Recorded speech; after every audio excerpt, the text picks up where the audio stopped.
Hi, this is Denise Matthew, and welcome to another part of HT 101, How to Read Your Human Design Chart. I just wanted to let you know that if you wanted to slow down the speed of my voice, it's an easy thing to do. Just do it on the playback speed as I'm showing here, and it will be an experience tailor-made for you.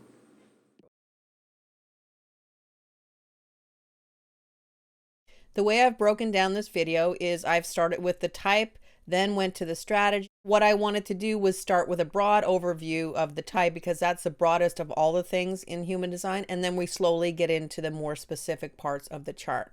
This is not for everybody. If you like it a different way, you can jump ahead. I will have timestamps so you can just go wherever you want to go and bring it all together the way you like to bring it together. But I just did this sort of methodically so that I could get through everything and make sure I didn't miss anything. And then you can take the information, use what you want, because many people will know their type strategy and profile already. And, they want to know more about the gates, channels, whatever. Ultimately, this is your tool to use the way you want it, and that's the way I've designed it, and I hope that that's exactly what you get. So the first thing we're going to talk about is we're just briefly going to talk about type, because I did full videos on all the different types, but I will go over them just so we'll just get through every little part of the chart so that we can take it apart and show us the secrets that it wants to show us. And here's just a plain human design chart from Jovian Archives, and if you can notice, it's written right there, so you'll know exactly where to find your type, and it just says right there, Manifestor. First thing you want to know is your type. There's only 5 different types, so you're always going to be one of these different types. There are 2 generator types. The generator types always have a red square at the bottom of the chart or a red sacral. So you'll always know somebody who's a generator type. A reflector will always have all white centers, no color at all in the centers, other than they can have a little red or black in the channels. Now, a projector and a manifestor are a little bit more difficult to sort of see and know exactly their type, but it will always be written on all of your charts that you have, so there's no concern about not knowing what your type is. So let's go through the types and just quickly how a type is determined to be a specific type.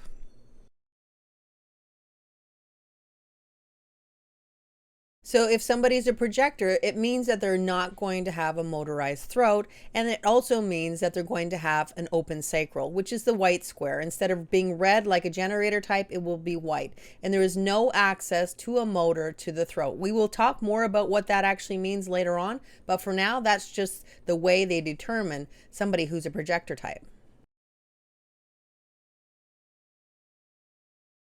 Now, there are 2 types of generator types. One is called the manifesting generator, and the other is called a pure generator type. So if we see, they both have the red squares, which will always say that they're generator types. Although the person who's the manifesting generator, they have access to a motor to the throat. So that means the energy from a motor, in this case the sacral, goes through all the channels. There's a complete road, and it gets directly to the throat. The other one, if you notice, that person has no access of a motor to the throat. They also have what's called an open throat, but they could also have a brown square, which means a defined throat, but also not have the access to the motor. So that's exactly how you would tell the difference. And this may be more difficult to see in the beginning when you're first looking at charts, but again, it will always be written on your chart. And it's kind of fun to practice looking at how the channels go and how the energy flows. So because it's all about energy flowing to the throat, and it's all about motors to the throat and motors not to the throat, and that is exactly how they determine the types in human design. This is a manifestor type. We know that somebody is a manifestor type. Number 1, they have to have a white square instead of a red square for a sacral. So their sacral has to be undefined. They also need to have a motor to the throat. So here we have the will center going directly to the throat, and what that means is that this person is a manifestor. Now, I will talk more about motors later on, but just to see why a manifestor is considered a manifestor, and that there is a difference between somebody who's a projector type based on 100% only the motor to the throat. And a reflector will always have all white open centers and what are called hanging gates. I'll talk more about hanging gates a little bit later on, but basically they're just half channels all over the chart. And as you can see, when somebody's a reflector type, it's pretty easy to recognize based on everything is open and everything is white. And this is pretty much the bread and butter of human design. Everything goes back to the strategy. So using your strategy, in theory, will give you the best experience in life. And just so you know where to find it on the chart, again, the same chart, and this is just telling you the strategy. And for a manifestor, the strategy is to inform. I've added a lot of information, written information for this video so that if you want to do a screenshot and have it for your reference, it's easy to have it for reference. Now, this is the whole list of in a nutshell, of the strategies.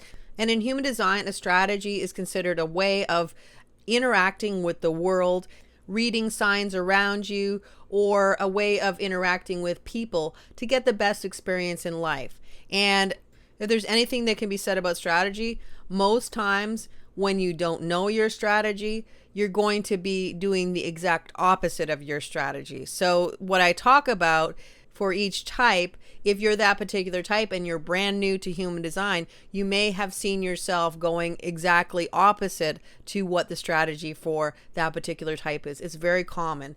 And so when you know that maybe a little tweak in the way you're acting in the world, or a big tweak based on who you are, can help you get the best in life and getting the best responses from people, and really bringing those things that you want into your life in a more abundant way, then it kind of becomes a lot more important. If you're a manifestor type, which is a small percentage of the population, as you can see, it's only 8 to 10%. What that means is only the manifestors are what's called the true initiators. Everybody has heard the catchphrases, oh, just go out and do it. And ultimately, that's what manifestors are all about, just going out and doing it. Their only boss is basically the universe, God, or whatever you want to call it. Something bigger than them is where they're going to get the information for where they're meant to go and what they're meant to do, unless they have an emotional authority, and we will talk about that later on. But if they have an emotional authority, then that would be something that's going to help direct their energy.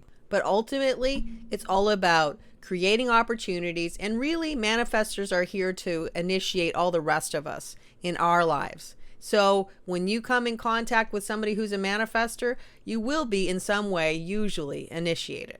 And if you're a manifestor, or if you are someone who knows a manifestor, the one thing you will know is that when you have this energy of the manifestor, you move very fast, very quick. Everything is like speed, speed, speed. And really the world doesn't move as fast as you. And there could be some frustration with people not knowing where you're going, what you're doing.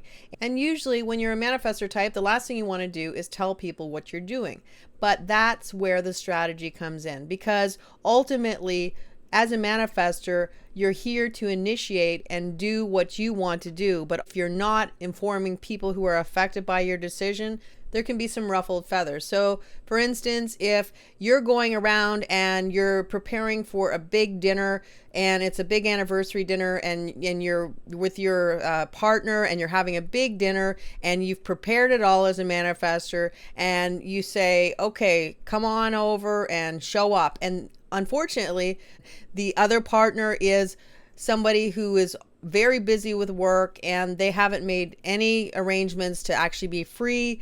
And what happens is everything blows up in your face because they don't know what's going on, and you haven't informed them, even though everything that you're doing is coming from the best part of you, and you're trying to make it really a very special time. But unfortunately, because there was no informing, the other person doesn't show up to the dinner. Everything goes sideways, and it becomes an experience that could have been so much better had the manifestor, or you as a manifestor, told that person that is important to you, that is affected by your decision, that, okay, this is what we're going to do, and I'm going to get it all arranged. And when the informing is part of the puzzle, then things get a lot easier for you. So now we get to projectors, and they're only 20% of the population. Now their job is really to be managers and directors of people, and not everybody wants to be managed and directed because it's all about the delivery of the information. When projectors are out there doing their thing and they're telling people, because they actually know a lot of information, they're telling generator types, because that's who they're here to manage and direct, because manifestors don't have any bosses other than something bigger than them. So projectors, they're here to manage the generators and sort of guide them along the way. Now, not all generators want to be guided, because just the nature of being human, we always want to sort of do our own thing. And for a projector type, the best way to get the information that is so important that the generator types will need very much to get through and to help out and to sort of maneuver and manage life is something that needs to be recognized or invited out of a projector. And what that means is that instead of a projector saying, oh, I know how to do it, instead, if they say, would you like me to tell you how you can do this better? Or would you like my advice on this? Or in any way, they're getting some sort of a green light to give the wisdom and the knowledge that they know, then they're going to have a better experience. Now, when it comes to the big things in life, and we're talking big things, we're talking marriage, we're talking getting a new house, we're talking, not small events in their lives.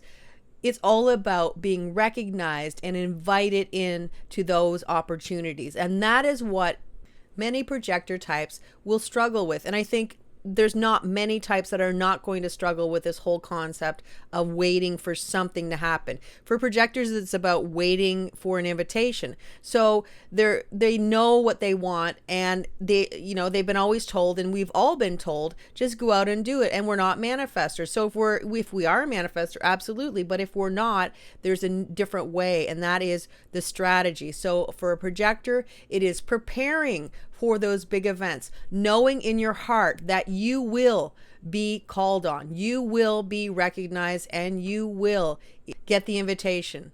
And it may seem like forever, but ultimately, when you know in your heart and believe it with all your being that things will start to move in the direction that they're meant to, and that life has a cycle and a trajectory for you, then you can sit a little easier in your strategy, knowing that you're going to be able to give the best, and your best will always get even better when it's preceded by a recognition or an invitation. Now, when we get to the generator types, we're talking about somebody who is any generator type is always going to be a worker. Now, the difference between a generator type and a manifesting generator type is, as I said before, the motorized throat. And that makes a huge difference. The difference is when you don't have a motorized throat, and this also goes for projector types as well. Ultimately, whenever you want to get involved in a conversation, or you want to start talking to somebody, being recognized or acknowledged or even invited into a conversation will always work better for you to be giving your best, and people accepting and being actually very happy and engaged in what you have to say. Again, that's all related to the motorized throat. You're just heard easier. A manifestor is always going to be heard easier because they have a motorized throat. They can initiate conversations, and they will be heard a lot easier because of this motorized throat, as well as the manifesting generators. But when we talk about a generator type or a projector type, we're talking about somebody who doesn't have a constant supply of energy to their throat. And for this reason, being invited into a conversation is important. Pure generator types are very diligent and methodical workers, or can be, and that sort of, they take their time. They do what they want to do at the pace that they set for themselves. They're not usually in a rush, although there can be places in a chart that will make people rush. So this isn't a blanket statement. We're talking about a very broad stroke brush, and we're, as I said, going to bring it back in a little bit deeper and a little bit more specific as we move forward. But by nature, a generator type will work at a steady pace, and they will just take their goals and they'll move towards it. They're not in a huge rush. The thing about when you're looking as a generator type and your strategy is all about waiting for the signs and then responding or not. And what does that mean? Well, it means that you have an idea for something you want to bring into your world. Okay, so maybe you want to take a course and you don't know if you really want to do it. And so what happens is you say, okay, I want to take a course, and you just start thinking about it, and then you're waiting for a sign from the universe. Now that sign doesn't come from your mind, because your mind will always tell you what you want it to tell you. The signs come from outside of you. The signs come from an email in your inbox that says there's a course being offered and there's a certain percentage off. And that is your sign that says, yes, this course is correct for you. So what happens is you decide, yes, I want to respond to this, or no, I don't want to. So that's what we're talking about when we're saying wait for the signs and then respond or not. This is the same strategy for a manifesting generator, but there's a little bit of a tweak there, and we'll talk about that right now. So we've already talked about the manifesting generator and the manifestors being heard easier, so they can initiate conversations. Now, we've already said that a generator type, it's the same in that you have this waiting for a sign after you envision something, and then you respond or not. Now, there's a difference here between somebody who's a manifesting generator and somebody who's a generator, and that's really big. The thing about manifesting generators is they have a combination of a manifestor energy and also a generator energy. So the manifestor energy makes them very fast. Manifestors move at the speed of light, and manifesting generators can almost be like that as well. They move very fast. But unlike a manifestor, a manifesting generator is not a manifestor, and yet they may sometimes believe they are. And what that means is they might be going out initiating things instead of actually doing the generator strategy, which is all about envisioning, waiting for signs. Where we have the difference between the manifesting generators and the generator types is that a manifesting generator will need to inform those who are affected by their decisions of the decision that they're going to respond to, or of something they're going to respond to. Now, it's only going to be the people that are affected by their decision. It's not necessary to have an email sent out to everyone on your contact list. Anybody who is going to be affected by your decision needs to be informed, because if a decision that you're going to make has somebody else driving you to the new job you're going to take, and you haven't told that person who's supposed to drive you to that new job that you're going to take the new job and they're going to be responsible for driving, you can imagine that it's not going to work out well. But that person who's driving you, or you want to drive you, could possibly have no issue with driving you, but certainly wants to know that you are actually making a decision on their behalf as well. So this is why it's important.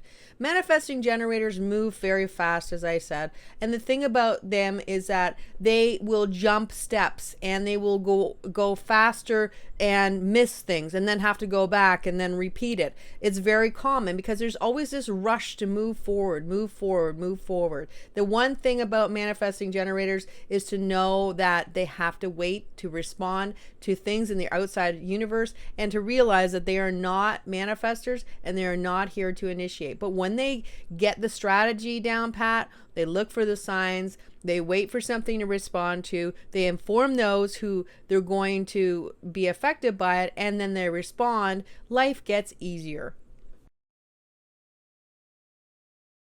Reflector types are the least common type of all the human design types, only 1 to 2%. The thing about a reflector type is you're somebody who has a very unique way of being in the world, and you would be considered somebody who is a lunar being, or somebody who has a deep connection with the moon. And I've heard a lot of reflectors say that even before they found human design, they have always sort of had this connection with the moon cycles. And so it's a very cyclical energy. It's all about the 28 to 29 day moon cycle. Now, what happens when you're a reflector is you're a barometer for the whole health of your community. In other words, somebody who's a reflector type working in an office who is really unhappy with, is feeling overwhelmed, stressed out, very unhappy, is saying that the whole office of people are feeling that same way. So it's really like the canary in the coal mine. It's showing where there is goodness or where things are not as good as they could be. And so that's the common thing with somebody who's a reflector type. There's so much open energy. All those white centers are considered open energy. So it means that a reflector is taking in a lot of information, and they're getting imprinted by a lot of information and a lot of energy at all times. For a reflector, their strategy is all about the 28 to 29 day moon cycle. And what that is that for the big important decisions in their life, they need, or they would be preferred to wait a full moon cycle to make the big decisions in their life. And what happens is as they go through each day and the moon goes through all the different gates of the 64 gates of the whole mandala or the whole of the human design system, in 28 to 29 days, they'll get a feel for if that decision is right for them. And if after those 28 days or 29 days, the moon cycle is completed and they feel like, yes, this is what I want to do, then it's just about going off and doing that thing, whatever it is. I do have a full video on how to work with your moon cycle and actually how to figure it out as a reflector, as well as the extra videos of reflector type as well. So reflectors are really important to our community, but because of all the energy that's always bombarded at them from all the rest of us, or all the people who are not reflectors, it can be a little bit tough. So the big key with reflectors is to have alone time and to spend time in nature as much as they can, because that can get them back into the sort of the balanced area where they can start to feel more like they're not being overwhelmed by the energy of the world. And when they're healthy and when things are going well, they can have an amazing effect, and they're a very pivotal and important part of our community as a whole.